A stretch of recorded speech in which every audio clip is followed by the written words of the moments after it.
luna llora, el sol sin luz, la tierra a punto de abrirse en dos.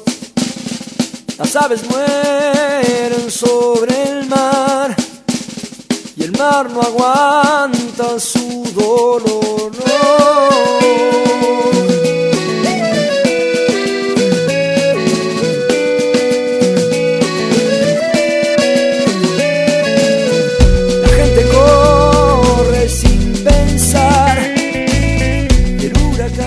Hola, ¿qué tal? Buenas tardes a todos. Acá estamos en un nuevo programa de Fuera de Banca. ¿Qué tal, Marian? ¿Cómo andás? Buenas tardes, Lore. Muy buenas tardes a todos. Estamos en BCN Radio, la radio de la Biblioteca del Congreso de la Nación. Este es nuestro ciclo de entrevistas a diputados y senadores de la Nación. Exactamente. Y ya tenemos aquí a la invitada del día de hoy esperándonos. ¿Vamos a arrancar? Dale, arranquemos. Ya no sé qué va a pasar, pero yo seguiré con vos hasta el final. Y antes de comenzar la entrevista vamos a contar a la gente que puede escuchar los programas si se perdió alguno en la web, ¿verdad? Sí, exactamente. Pueden meterse en nuestra página de Facebook, allí están todos los programas subidos, las fotos con los legisladores, todo, pueden chusmear todo. Sino también pueden ir a nuestro canal en YouTube, Fuera de Banca, allí también están todas las entrevistas.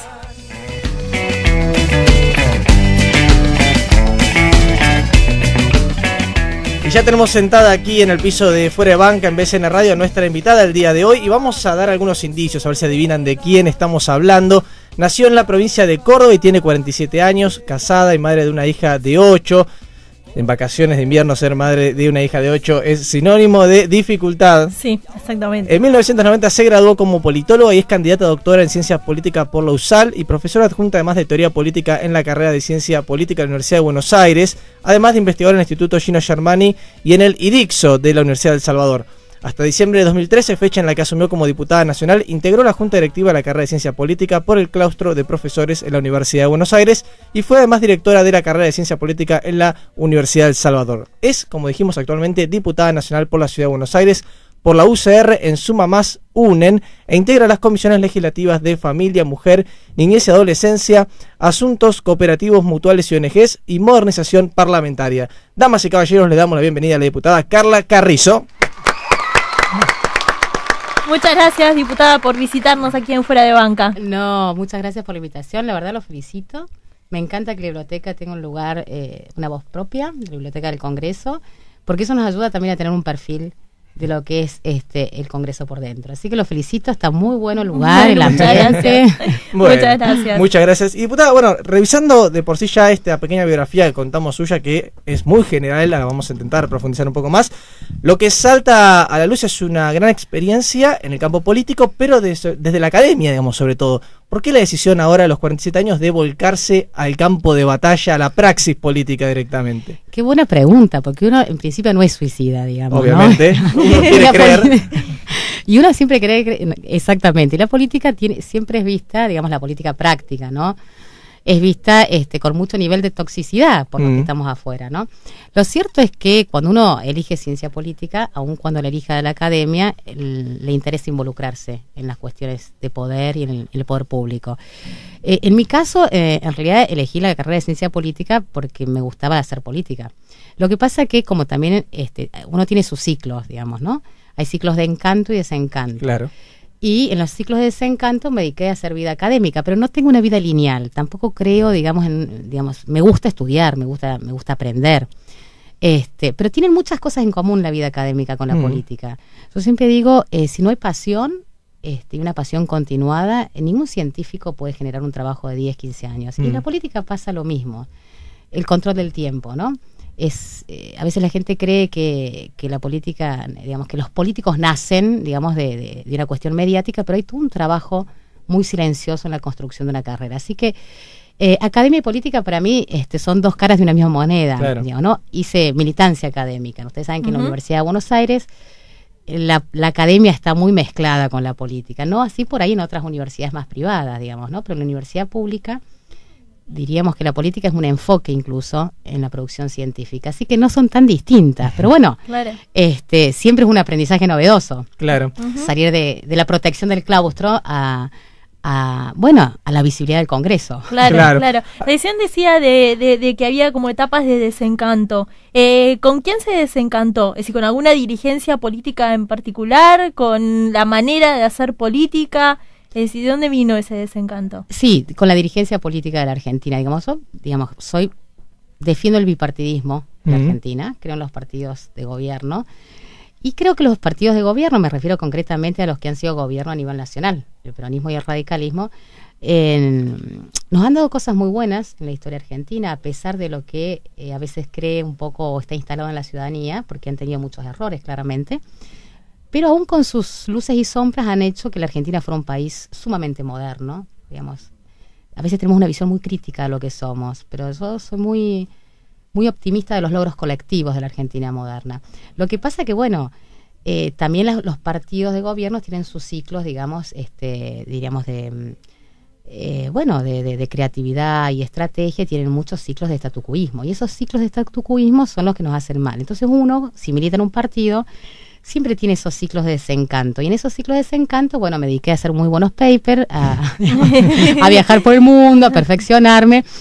Pero creo que sí, que en términos estratégicos los dos grandes partidos de la Argentina tenemos como un atraso, digamos, ¿cómo diríamos en términos de pensamiento político? De 15 años un poquito fuerte. Y eso tiene que ver porque les cuesta un poquito, ¿no? Estar mucho en la coyuntura electoral. Claro.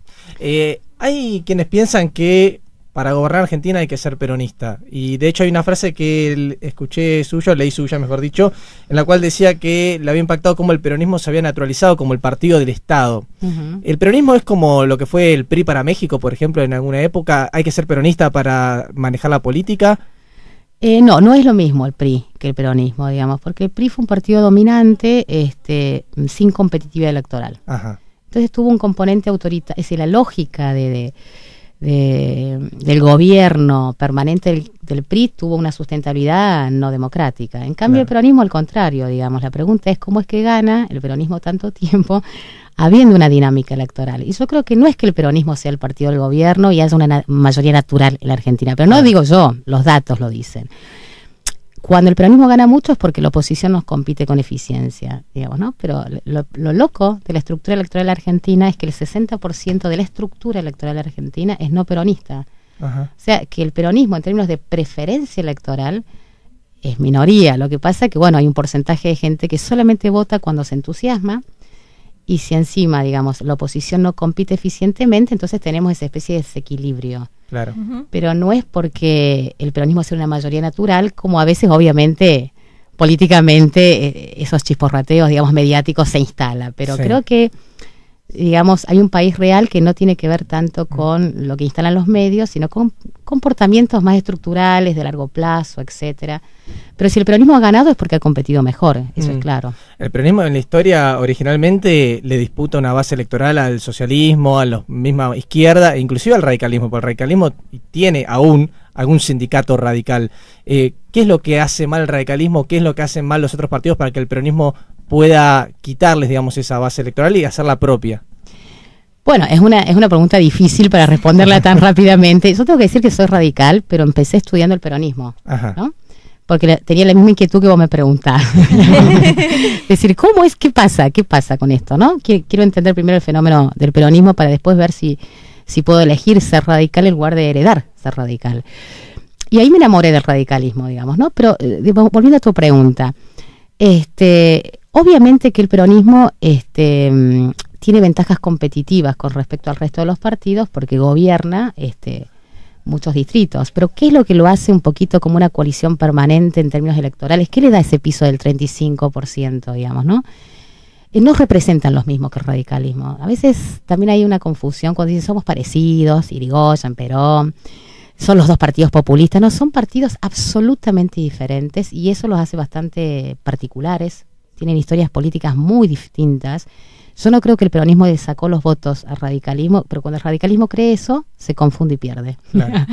Son territorios de casas muy distintos, pero creo que el éxito, digamos, del peronismo, a partir del 46, es que arma una coalición casi imbatible, que es conservadurismo provincial y, digamos, modernidad urbana con los sindicatos. Y esa era la coalición que tenía el radicalismo cuando fue un partido hegemónico, ¿no? El conservadurismo provincial y clase media urbana. Así que lo que les roba el peronismo en realidad al radicalismo es los sectores más conservadores de la provincia, digamos, ¿no? Pero eso es bastante volátil, digamos, es muy competitivo, solo que no tiene mucha incidencia en el voto nacional porque las provincias son chiquitas, salvo 5. Claro.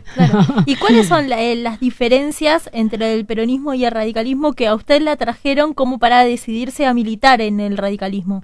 Bueno, yo siempre digo que contra todos los pronósticos, para mí el radicalismo es un poco el verdadero partido revolucionario de la Argentina, por la tradición política que tenemos, digamos, ¿no? O sea, nosotros tenemos una tradición política donde el componente militar fue muy fuerte. Hasta las propias presidencias fundacionales son militares, primero general y después político.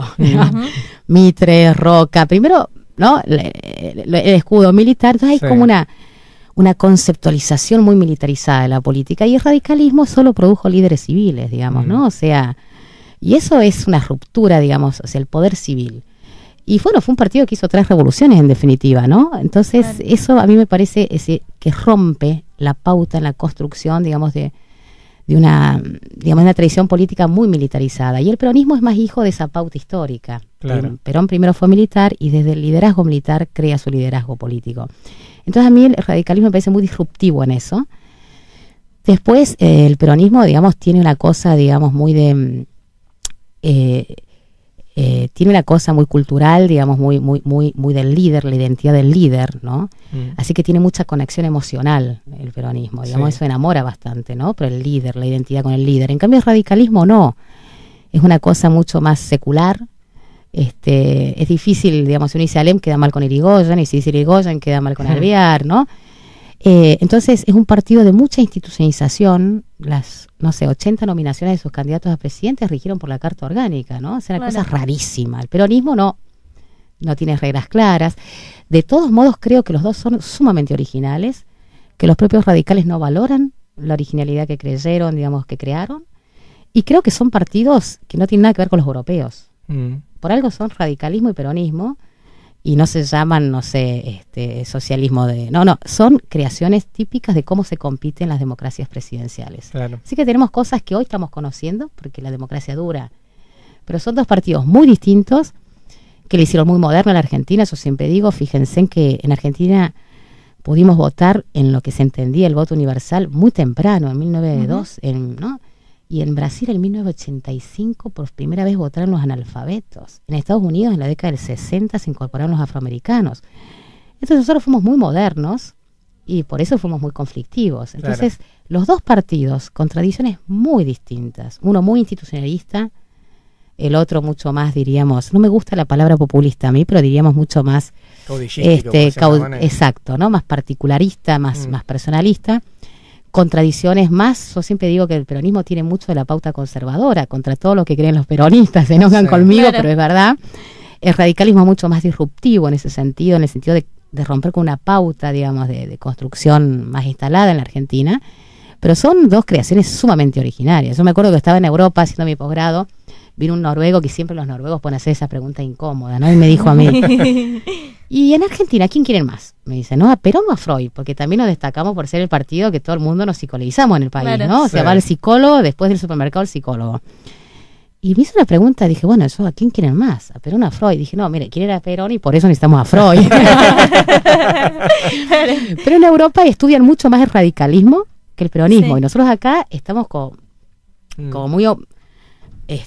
condicionados por esa presencia tan fuerte, digamos. Digo, puede ser, pensándolo así a viva voz, ¿no? O sea, puede ser que el radicalismo lo notan como una cercanía, por lo que dice usted, un partido más formado desde la sociedad civil o desde lo que es el líder civil, mucho más cercano a la tradición liberal que puede tener el Partido Europeo, y al otro quizás mucho más arraigado a la tradición más del caudillo latinoamericano, mucho más localista. Sí, pues es que yo creo que hay mucho desconocimiento en Europa de lo que son los dos grandes partidos de masa, digamos, porque tampoco entienden los republicanos y los conservadores, por ejemplo. Claro.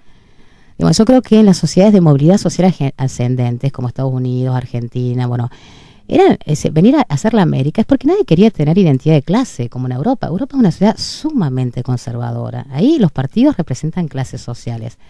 Acá no. O sea, todo el mundo quiere tener digamos, nadie quiere ser de una clase obrera, digamos, quiere ser después clase media, después clase alta, yo no tengo límite, porque es la movilidad social ascendente, uno puede todo acá. Y entonces el modo en que se compiten los partidos son distintos, las identidades son sumamente innovadoras, entonces estamos aprendiendo a que a no mirarnos con los anteojeras, digamos, del viejo mundo, porque ahora la democracia funciona, antes no, como no duraba no podíamos ver nada, solamente veíamos conflictos. Claro. Así que creo que estamos aprendiendo de los partidos que creamos.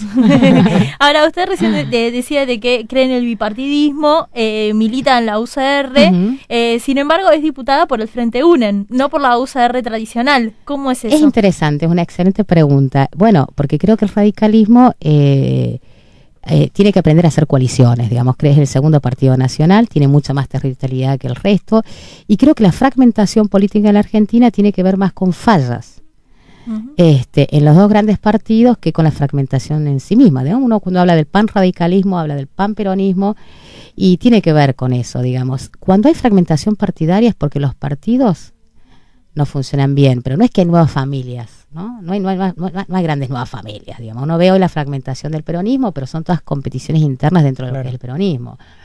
Y uno empieza a ver, digamos, el tema del radicalismo y bueno, y el ARI es toda una familia de ahí, digamos, y bueno, y el GEN también es una familia de ahí. Y los partidos, digamos, que han surgido en distritos como el PRO, por ejemplo, creo que han ocupado fallas que dejó el radicalismo, por ejemplo, ¿no? Pero, digamos, hay que ver ahora qué pasa con el PRO. Pero creo que esta idea de que el radicalismo empiece a tener una estrategia de coalición para unir su gran familia es una estrategia, ¿cómo diríamos?, positiva.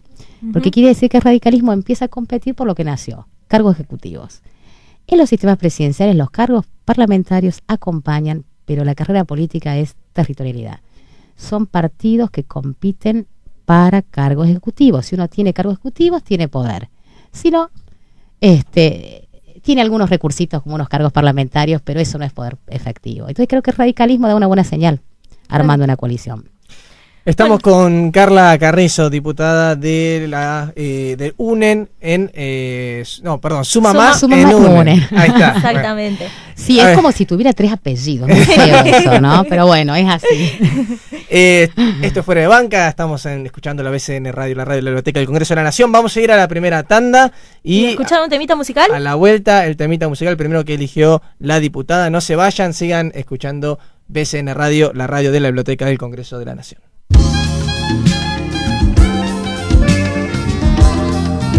Radio.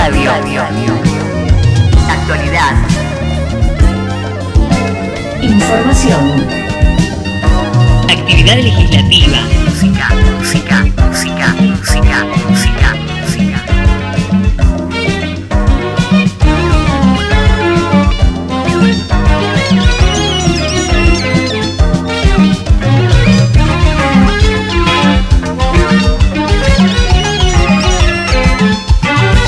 BCN Radio.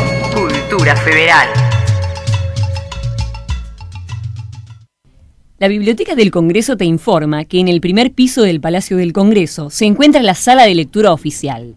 Allí se brinda asesoramiento con respecto a la localización y recuperación de la información a los miembros integrantes del Poder Legislativo Nacional y a funcionarios del Congreso de la Nación.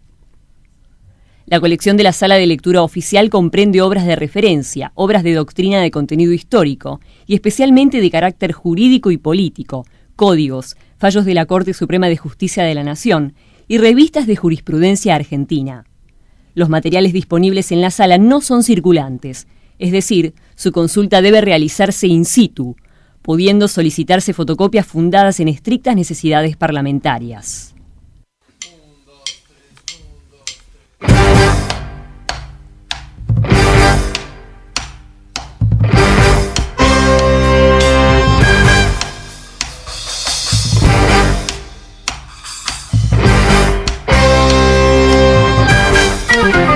No te pierdas Radioteca de lunes a viernes de 11 a 12 y media por BCN Radio, la radio de la Biblioteca del Congreso de la Nación. Toda la actualidad, la cultura y la información legislativa te la contamos desde acá, desde la Subdirección de Prensa y Difusión de la Biblioteca del Congreso.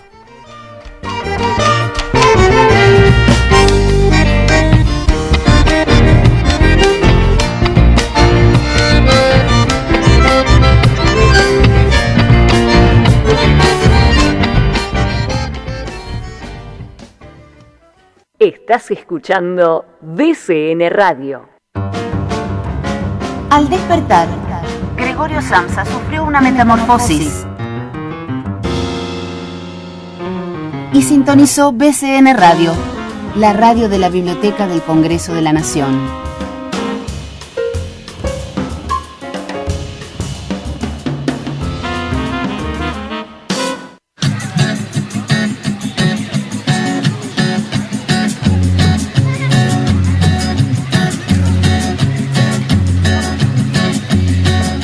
Solo voy con mi pena, sola va mi condena.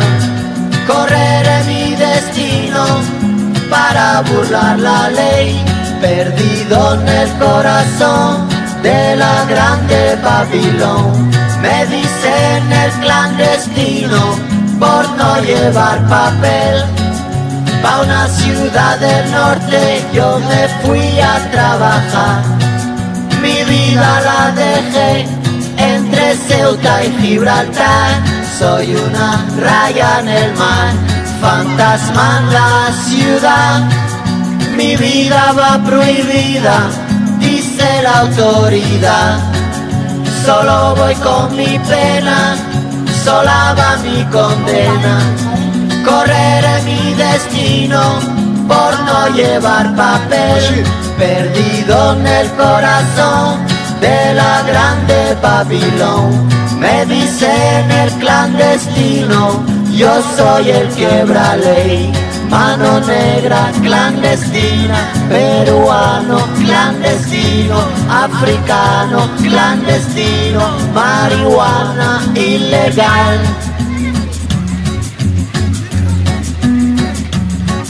Solo voy con mi pena, sola va mi condena. Correré mi destino para burlar la ley, perdido en el corazón de la grande Babilón. Me dicen el clandestino por no llevar papel. Argelino clandestino, nigeriano clandestino, boliviano clandestino, mano negra ilegal.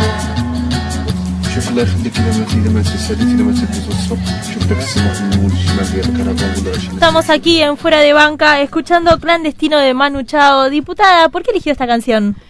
No, bueno, me encanta el grupo. Te digo, elegí esta como podría haber elegido un montón, pero sí, la verdad que me encanta.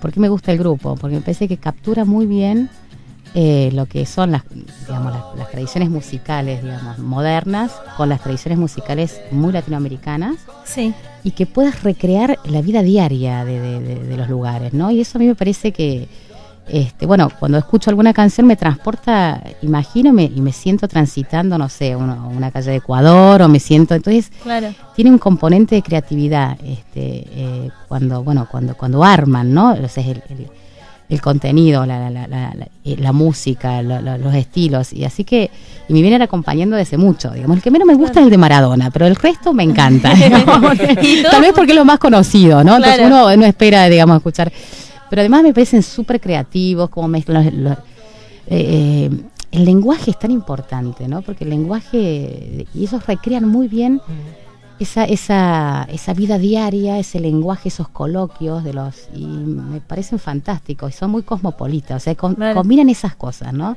¿Y es seguidora de si tuvo oportunidad de verlo alguna vez en vivo a la banda? No, vos sabés que yo soy muy de una, digamos, soy fan muy silenciosa, no soy de hacer exhibiciones, ir a los, no, me agota, o sea, tal vez antes sí, de ver los 47 ya no me muevo tan fácil. Sí.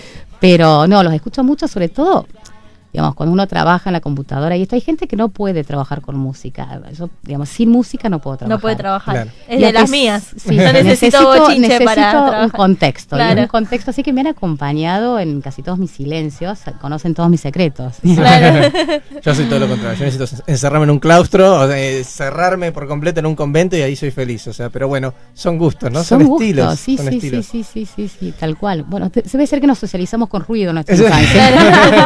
Está Tal vez. Seguramente. Diputado, usted dijo antes cuando estábamos hablando acerca de su decisión de elegir la militancia radical, que quería de alguna manera tener esa capacidad o esa voluntad de usted elegir ese camino y no heredarlo.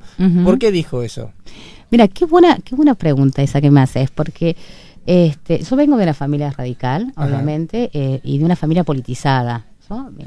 Nunca me gusta decirlo, pero mi padre fue diputado con Alfonsín, en fin, somos una familia politizada. Somos un pueblito muy chiquito, que se llama Quilino, del norte cordobés, pero son los pagos de Teodoro Roca, el líder de la reforma universitaria. O sea que ahí somos 4, pero no podemos no ser politizados, porque tenemos como una tradición muy fuerte, digamos, de involucramiento con lo público y demás. Pero también no me gusta mucho, hablando de una de las diferencias del peronismo y el radicalismo, no me gusta cuando el radicalismo tiene esas cosas medias conservadoras, de que te preguntan, ¿no? Siempre, como dice Juan Carlos Torres, cuando el radicalismo está bien, es muy parecido al peronismo en el sentido de un partido de masa. Si uno va a una unidad básica o a un comité, uno va, toca la puerta de una unidad básica y te preguntan ¿a dónde querés llegar? Y uno toca la puerta de un comité y te dicen ¿de dónde venís? Cuando el radicalismo tiene esos ciclos conservadores, la pregunta es ¿dónde venís? ¿Tu familia es radical? Y entonces a mí me gusta, digo, vamos a estar bien y vamos a volver a ser el partido que fuimos cuando nadie me pregunte de dónde venís. Claro, me revise el porque documento. esa cosa de ADN, digamos, ¿no? Y también hay una cosa muy biologista en la política argentina, como si ser hijo de un dirigente te diera más derecho, digamos, y los partidos son una estructura de igualdad de la participación. Claro. Pero tengo obviamente esa impronta, digamos, crecí en una familia radical, diría en una zona de Córdoba, muy radical también, y bueno, uno nunca se emancipa hasta que puede elegir lo que uno quiere. Así que tuve ese proceso crítico, y pude sentir que elegí el partido en el que estoy, y ahora lo defiendo mucho más que antes, porque lo entiendo y lo puedo criticar, y digamos bien desde el punto de vista de construcción. Claro. Pero obviamente me condicionó mucho esa primera etapa de crecer en una familia radical, con una fuerte tradición, digamos, de liderazgos radicales en la región, digamos, y Córdoba tiene una cosa muy fuerte también de radicalismo, ¿no? Claro. Mucho gobernador radical. Mucho. Siempre, digamos, es una provincia muy... Siempre decimos que el peronismo es eso que ocurre cuando los radicales descansan en el gobierno en Córdoba. Al revés del país, digamos, ¿no? Claro. Pero bueno, entonces hasta que uno se emancipa y puede elegir, esas cosas te condicionan, ¿no? Pienso que a todo el mundo le pasa un poco. Así que yo elegí ser radical independientemente de las tradiciones familiares. Claro. ¿Y se acuerda cuál fue el primer contacto, digamos, con el radicalismo en sí? Digo, porque más allá de que usted eligió el radicalismo, sí. de alguna manera la política ya, usted mismo lo destaca, estaba en la familia, su padre era radical, era político, fue intendente también. Exactamente. Sí, su tío también, ¿verdad? Toda una familia muy radical, y además como el radicalismo se hacía toda la carrera política. Uno empezaba siendo concejal, intendente, diputado provincial, senador provincial, diputado nacional. Y era muy fuerte eso, el radicalismo. Así que vivíamos todas las etapas. Y bueno, digamos, a mí hubo cosas que me marcaron muchísimo, ¿no? Yo recuerdo en la época, digamos, recuerdo el día de hoy en que murió Perón. Sí. ¿no? Tenía como 11 años más o menos, y estaba jugando en el patio y había una cosa tensa en esos patios grandes, ¿no? De lo que es la provincia. Y recuerdo a papá escuchando el famoso discurso de Balbín, ¿no? En la despedida de Perón, y eso me marcó muchísimo a mí, por ejemplo. Por supuesto, fue la primera época que estudié cuando empecé a hacer ciencia política, porque me parecía un momento de mucha intensidad, digamos, que dos grandes personas que compitieron pudieran tener un ciclo de cierre tan intenso, ¿no? Para el país. Claro. Eso me marcó muchísimo, por ejemplo, ¿no? Y soy una gran enamorada de Balbín, digamos, a pesar de que mi héroe generacional es Alfonsín. Sí. Me fascinan la reconstrucción de los grandes debates del famoso bloque de los 44. Y Balbín es un héroe que llevo muy fuerte, digamos, ¿no? Claro. A pesar que no tiene incluso no ha tenido tanta revalorización, digamos, después de la democracia, porque un liderazgo tan fuerte como Alfonsín lo opacó. Pero llevo mis amores, digamos, y uno es ese, Claro. que tiene que ver con ese famoso discurso de la siesta cordobesa, donde ocurría un hecho de tanta intensidad como la muerte de Perón, digamos, Claro. ¿no? Y con su tío y con su padre tenía esos como debates intensos sobre política. Toda la vida, sí, porque uno siempre en las familias hay diferencia, digamos, ¿no? Y uno Claro. Sí, claro, todo el tiempo. Además hay una cosa, ¿no? No sé si a ustedes les pasa, pero que ahora a mí me pasa a veces con los alumnos y se los digo, cuando uno empieza la universidad cree que entiende el mundo. Claro. Y los padres no saben nada y uno llega a modernizar todo, ¿no? Y esa especie de soberbia del conocimiento inicial, y eso también se da generacionalmente. Así que eso también se daban los debates, obviamente, digamos, ¿no? Dentro de lo que era, yo siempre digo, bueno, esa generación de radicales veía todo lo que fue la generación alfonsinista, no tanto Alfonsín, pero lo que fue la Junta Coordinadora Nacional, como una cosa antirradical, digamos, claro, ¿no? Y entonces eran los debates generacionales. Pero, ¿qué me queda a mí, digamos, si hay una herencia cultural? Yo creo que el radicalismo y el peronismo son tradiciones culturales. Me queda lo que es ser radical desde el punto de vista de 2, 3 o 4 valores, digamos, ¿no? Y eso es lo que para esa generación fue el radicalismo, más que una definición ideológica, ciertos tipos de comportamientos públicos. Claro. Y eso es la herencia, digamos, si hay alguna. Claro. Lo que es hoy cantera popular dentro del radicalismo, ¿intenta de alguna manera recuperar el espíritu original de la coordinadora en el sentido de plantear una modernización o plantear un nuevo tipo de liderazgo dentro del partido? Sí, yo creo que es renovación seguro, pero yo creo que ninguna generación se repite a sí misma, ¿no? Y cuando los jóvenes usamos nombres o queremos usar nombres del pasado es porque no estamos cumpliendo el rol de la juventud, que es rupturista, romper el presente y generar un nuevo ciclo de conceptos políticos. O sea que puede ser que se parezcan, pero no se repiten los fenómenos, ¿no? O sea, no se repiten. Nosotros tuvimos un gran debate cuando empezamos con los chicos, porque mucha gente de ciencia política los ayudamos a crear el Instituto Levenson, y yo decía, pero no tienen otro nombre, escuchen, la Cámpora en los 70, ¿no? Ustedes Levenson los 50, la Juan Perón el 46, ¿cuál es el nombre que nos nombra? Y yo creo que esta nueva generación de la Argentina, que son los hijos de la democracia, tienen un desafío que todavía no han concretado, que es nominalizar el presente. No pueden nombrarse con nombres de pasado, porque es una pretensión ridícula. No les pertenece el pasado. Lo único que les pertenece es el presente y el futuro. Bueno, escríbanlo, a ver si tienen.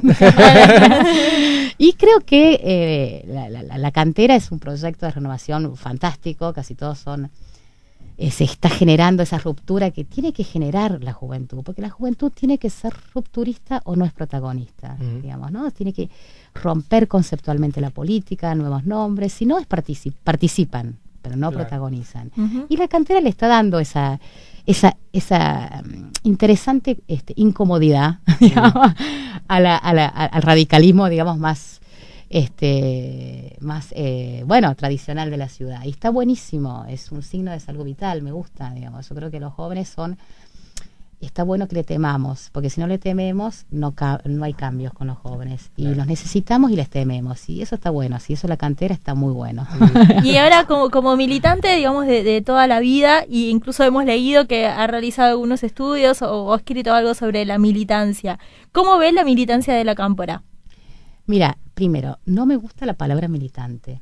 Yo que vengo, digamos, de radicalismo y vuelvo a ser, digamos, porque no tengo otra palabra, milito en el sentido de que tengo un compromiso partidario. Creo que la palabra militante es una palabra está en desuso ya. O sea, sirvió para la década del 50, porque de hecho en la década del 50 la democracia estaba en riesgo, entonces había que militar para defender la democracia. Pero cuando la democracia está consolidada, hablamos de afiliados, hablamos de adherentes, políticos, activistas, pero militantes no. La milicia tiene que ver cuando algo está en riesgo, pero hoy la democracia es la desmilitarización y también la teologización de la política. Entonces, cuando le damos ese componente de militante, ¿qué no me gusta de la Cámpora? Eso.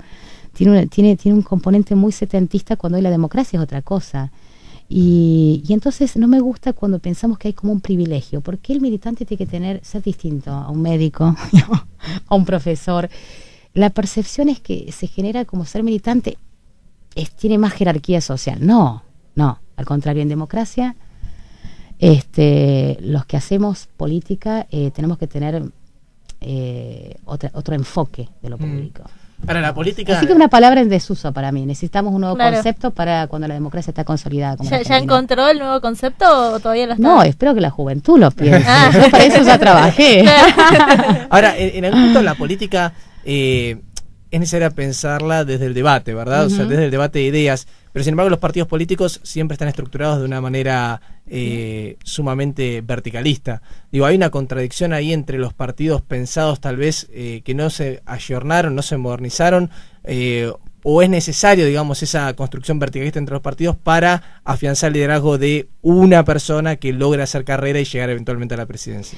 Las dos cosas son necesarias. Cuando uno gestiona el poder, no podemos hacer una asamblea permanente. O sea, una vez que se seleccionan los candidatos, si uno quiere ser un partido de gobierno, un partido presidencial, lo que importa es el liderazgo presidencial, y la Cámara y los diputados tienen que implementar esa agenda presidencial. Ahora, si uno quiere ser un partido parlamentario, va a vivir debatiendo, y está perfecto, cada uno puede hacer lo que quiera. Entonces, si somos un partido presidencial y queremos gestionar la presidencia, las gobernaciones o los municipios, necesitamos cierta verticalidad.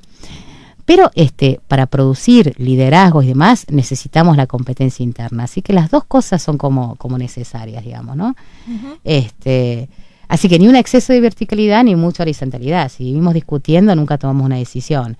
Sí creo que los partidos en Argentina están muy orientados a lo electoral, porque el calendario electoral es agotador. Todo el tiempo están pensando en inmediatez. Entonces no tienen tiempo para las grandes estrategias, ¿no? Están ausentes. Schumpeter diría eso es la democracia. Claro, ¿verdad? pero nos falta, o sea, hay muchas cosas que, digamos, la gente, bueno, a veces nos masacra, porque los políticos, bueno, pero la política argentina está muy orientada al calendario electoral. Entonces, parece que la política se agota en eso. Tenemos que ir haciendo un poquito más eficiente, más racional la democracia, porque los políticos finalmente responden incentivos, pero el incentivo electoral es solamente uno, y estamos como agotados. Entonces la imagen que dan los partidos es una imagen incompleta de sí mismo. Tendrían que tener más tiempo para pensar estratégicamente, producir liderazgos más novedosos, pero no tienen tiempo, porque entonces tenemos que empezar pensando en el Congreso, por ejemplo. Yo creo que el gran desafío nuestro es revincular el Congreso con la gente, digamos, ¿no? Porque la gente tiene una idea también un poquito, fantasiosa y de mucha crítica con el Congreso, y uno va a otras partes del mundo, por ejemplo, ¿no? Uno viaja, qué sé yo. Y si bien siempre hay un componente antipolítico, porque está bien que la gente sea crítica con la dirigencia, el día que deje de ser crítica no tenemos control, pero una cosa es ser crítica y otra cosa es la descalificación. Y las instituciones no están tan descalificadas como acá. A mí me pasa, todo un taxi, y cuando digo, es Riobamba y Rivadavia, me miran, ¿usted va ahí? No saben. Claro, sí.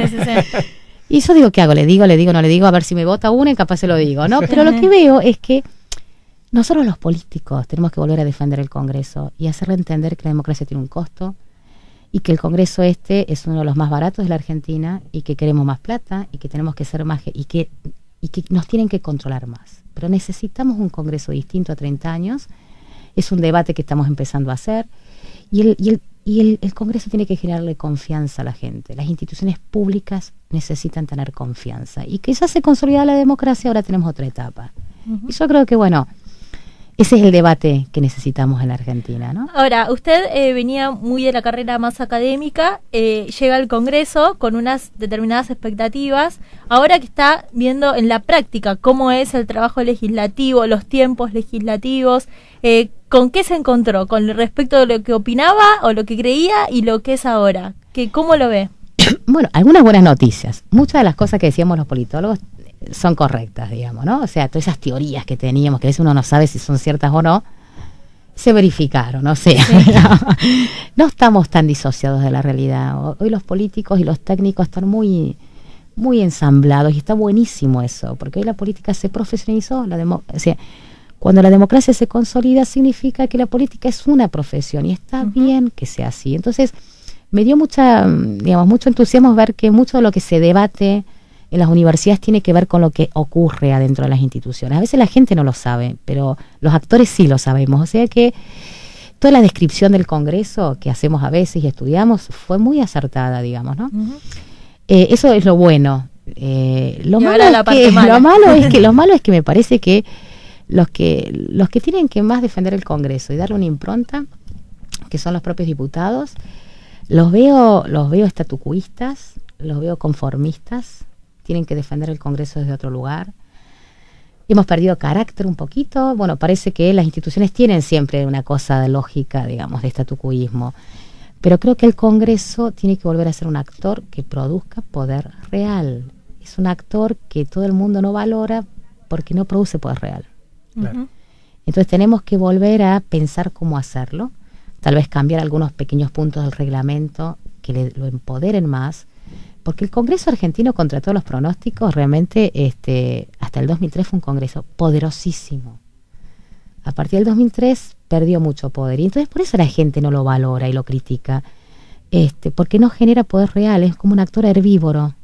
Y hay mucha ficción interna, porque también los diputados no explican a la gente la verdad, ¿no? Todo el mundo compite, cuántos proyectos presentaste, pero ¿cuál es el rol del Congreso en los sistemas presidenciales? ¿Presentar un montón de proyectos o controlar el Ejecutivo? ¿O instalar agendas políticas sugerentes? ¿Cuál es el rol? Y a veces veo que los diputados no entienden muy bien cuál es el rol y por eso no usan bien la institución. Claro. Y entonces hay que volver a darle a ese Congreso el rol que tiene que tener, ¿no? Y yo creo que ese es un debate ahora posible, Sí. porque la democracia se consolidó. Así que la idea un poquito desde la Comisión de Modernización es digamos, un nuevo enfoque. Pensemos el Congreso es un enfoque distinto, 30 años de democracia, digamos, las expectativas, las miradas que tenemos y cómo los actores lo protagonizamos. Esto que hablábamos antes, Lorena, cuando ingresábamos, es las sesiones eternas, donde nadie se escucha. Decía, bueno, una de las cosas que me parece importante es que por ahí la gente nos vea, poner el canal, no sé qué, porque eso ayuda a racionalizarnos nosotros. Hay veces que son 12 horas, nos repetimos mucho, hay discursos ya, bueno, ni nos escuchamos. Claro. Porque entonces, bueno, que hablen los que realmente tengan algo que decir, que la palabra tenga un valor real, que nos escuchemos entre nosotros. Es decir, hay toda una dinámica de la vida legislativa que podemos empezar a cambiar para que la gente, digamos, cuando hablemos nos escuche un poquito más, no sienta que nos repetimos, digamos, ¿no? Y además hay una agenda de temas que podríamos poner y que no se están tratando en la Argentina y que podríamos empezar a instalar desde el Congreso, digamos, ¿no? Claro. Así que soy muy optimista. Y ya pasó un poquito el piso de siempre, ¿no? Uno cuando llega siente que el pozo es profundo. Claro. Hasta que se Ahora ya acomoda. estamos, ya llegamos a planta baja, ahora ya estamos Claro. como más. Está muy bien. Bueno, acá estamos en el piso de BCN Radio charlando con la diputada Carla Carrizo. Si les parece, los invitamos a escuchar el segundo tema musical que eligió la diputada. Así charlamos también un poquito más de música. Vamos.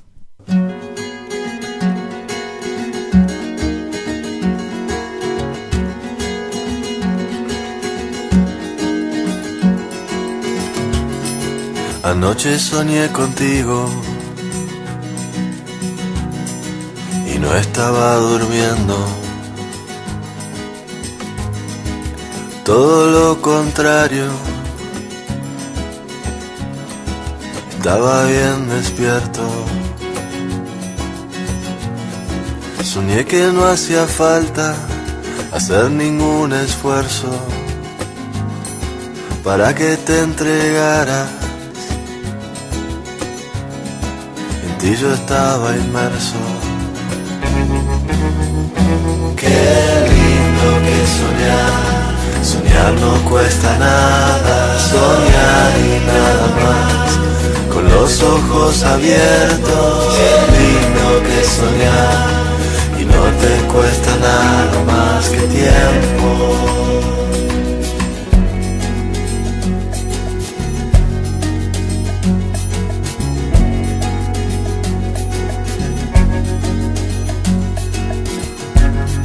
¿Qué hacer con tanta angustia por cosas no resueltas? Con toda esta energía, casi siempre mal puesta. Si pudiera olvidarme por siempre de mí mismo, habría de encontrarme allí en tu dulce abismo. Qué lindo que soñar, soñar no cuesta nada, soñar y nada más, con los ojos abiertos. Qué lindo que soñar, y no te cuesta nada más que tiempo.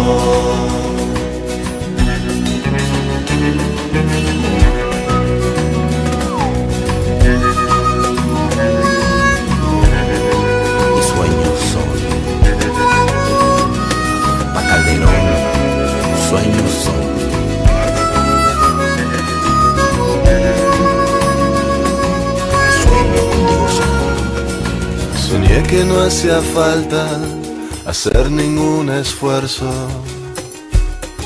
para que te entregara. Y seguimos aquí en Fuera de Banca en BCN Radio Inconfundible, la voz de Kevin Johansen. Anoche soñé contigo. ¿Por qué eligió este diputado? Perdón. Ay, perdón. No, ya le estamos dando una banca a Kevin eligió de diputado Kevin Johansen? Todavía no fui al registro civil, tengo el mismo sexo con el 15 de diciembre, está todo bien. ¿Por qué eligió a Kevin Johansen como diputada? No, me divierte muchísimo. Kevin, las canciones me divierten muchísimo, realmente es súper creativo. Y nada, es decir, eso también, digamos, ¿no? Porque uno a veces tiene siempre esa cosa, digamos, hay una línea de canciones en las que uno necesita como conectarse emocionalmente y con profundidad y qué sé yo. Y a mí me encanta, por ejemplo, toda la línea de Víctor Heredia y Silvio Borro, ¿no? Pero después, digamos, la música es diversión. Y me parece que Kevin tiene ese punto justo, porque es muy creativo, digamos, como va echando cosas muy bizarras, digamos, y le da toda ¿no?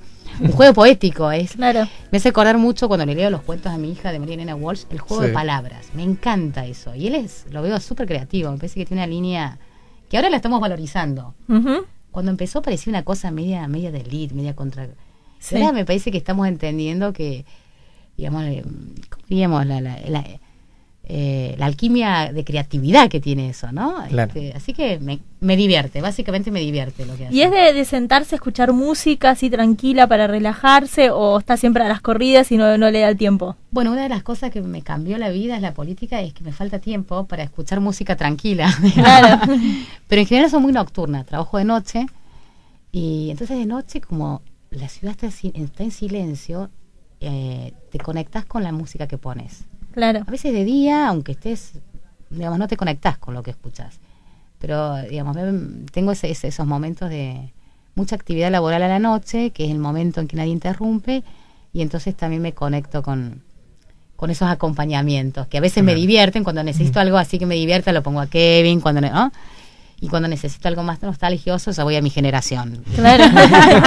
¿Y cómo es un día en la vida de Carla Carrizo? ¿Cómo sería? O sea, ¿se levanta a la mañana, temprano, más tarde, desayuna, sale corriendo o necesita un tiempo? Es muy agitada, la verdad que mi vida es muy agitada, como, digamos, como debe ser la vida de la mujer media urbana, ¿no? La mujer, yo soy una media urbana. Porque también desmitificar esto, hay muchos trabajos que son igual o cansadores, digamos, o más cansadores que los de diputados. O sea, lo nuestro es un trabajo y hay que acoplarlo a la vida. Te cambia la estructura de los horarios, ¿no? Y con Guadalupe, mi hija, eso me pasa un par de facturas y yo recuerdo la primera desilusión, porque como la campaña empezó, no sé, en agosto del año pasado y me borré 5 meses, por suerte mi compañero es un padre de primera. Y mi psicóloga me dice, no es huérfana, tranquila. Pero digamos, le tenía que mostrar un trofeo, ¿a dónde había estado 5 o 6 meses? Entonces, en el acto de Asunción, vinimos y me tocó jugar con Lilita Carrió y Martín.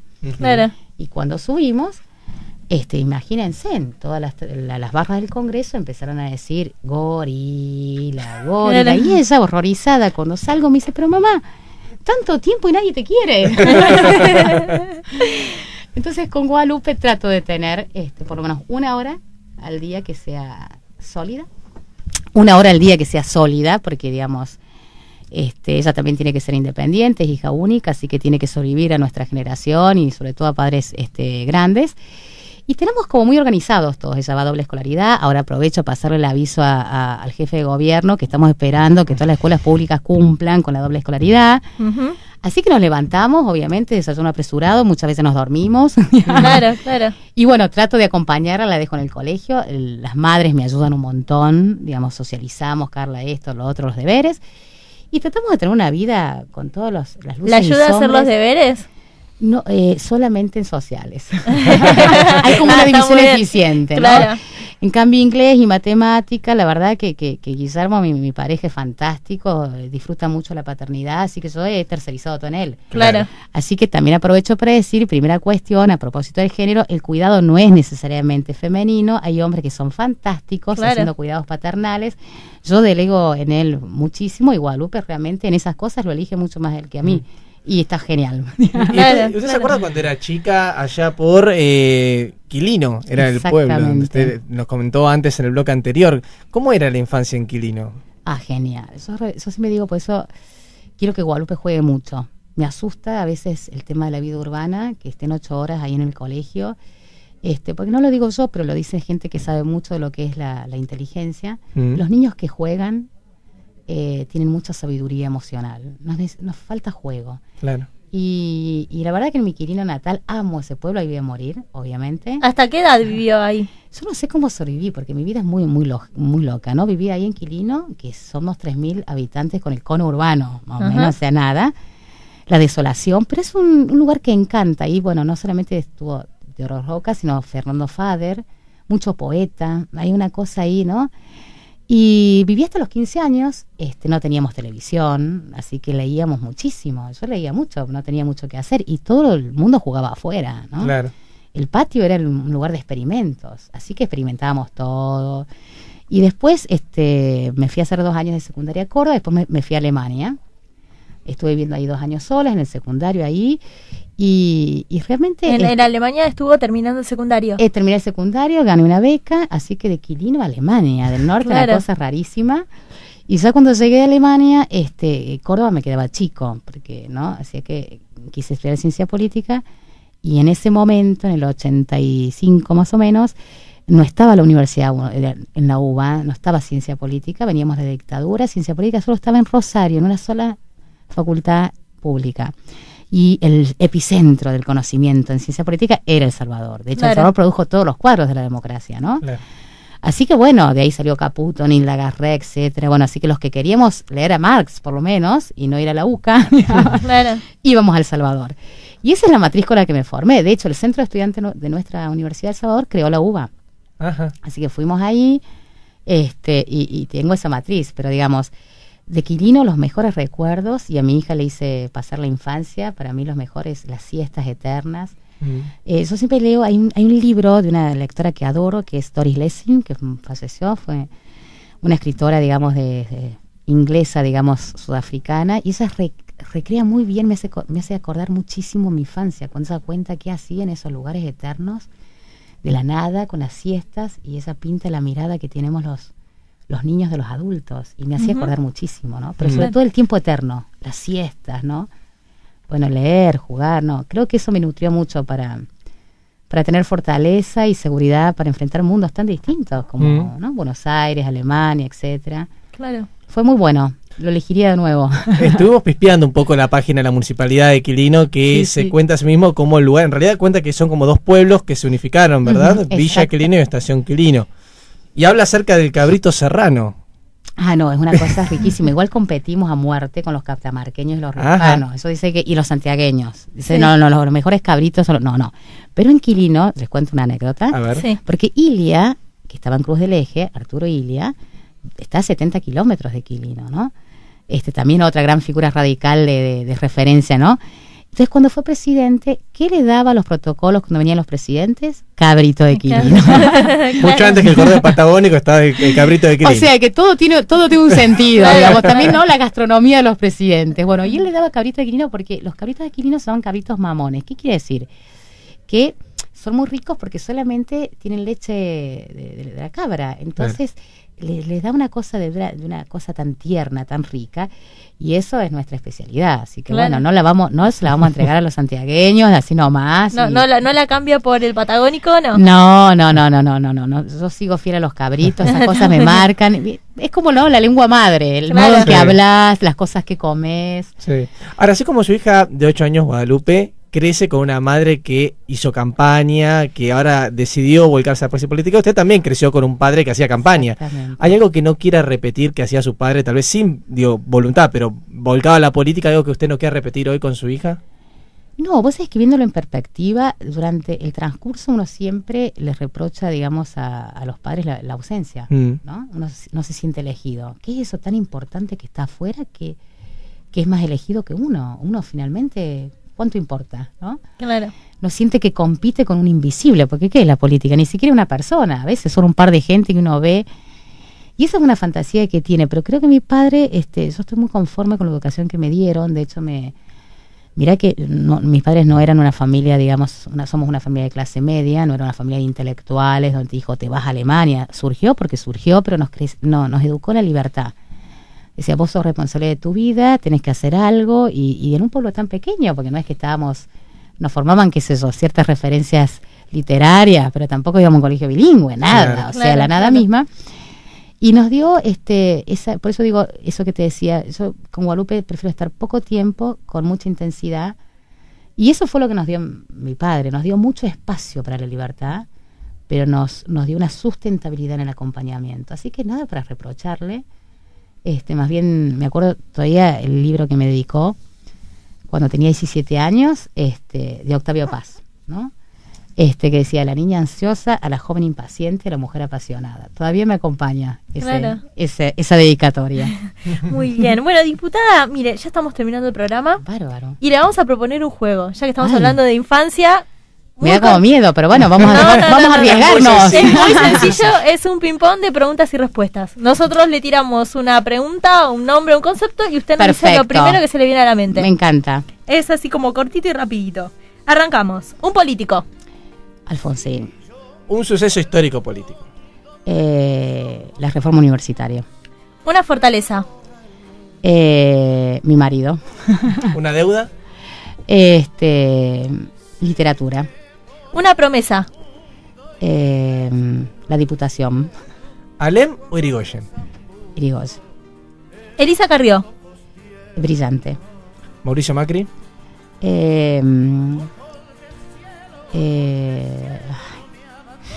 Qué pregunta. No lo piense, no lo piense. Tenían una maldad escondida. No. Un dirigente político. Un colmo. Un colmo. Un colmo. Y bueno, un colmo. Tener un abogado en casa, por ejemplo, y nunca tener una respuesta sobre el tema de los empleados laborales, digamos. La Argentina. Un país que me enamora y el que sigo eligiendo, ¿no? Un arrepentimiento. Un arrepentimiento en haber estudiado inglés suficientemente. Un deseo. Un deseo que el radicalismo vuelva a ser partido de gobierno. ¿Y cómo se ve de acá dentro de 10 años? Me veo más envejecida y con mucha más sabiduría. Muy bien, muy bien. Bueno, diputada, muchísimas gracias por haber venido aquí afuera de banca. Fue un placer tenerla, charlar un rato con nosotros. Si a alguno le sonó conocido, porque también es profesora y actualmente da clases, sí, ¿verdad? En la doy Universidad de clases Buenos en la Aires. universidad, sigo dando clases, este semestre di también. ¿Profesora exigente o que se aprueba? No, exigente. A las que regalan no las recuerdan. Yo prefiero que se sienta. Además, está buenísimo la UBA. Para mí dar clases en la UBA es terapia. Claro. Me encanta, la media es buenísima, te desafían, te hacen pensar. Si no es muy aburrido. ¿Que Claro. se enteran sus alumnos que usted es diputada hoy? Sí, me cargan. Hay unos que me ¿sí? dicen, Carla, ¿por qué fuiste a la política? Algunos colegas me dicen, pero ¿por qué? ¿Qué sé yo? Porque cuando uno pasa la valla se vive de dos modos. Algunos académicos lo viven como traición, ¿no? Ujú. Como diciendo, ya no vas a ser objetiva, ya, ¿no?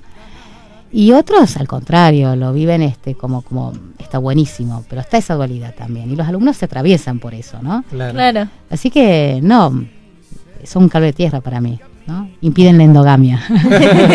Bueno, diputada Carla Carrizo.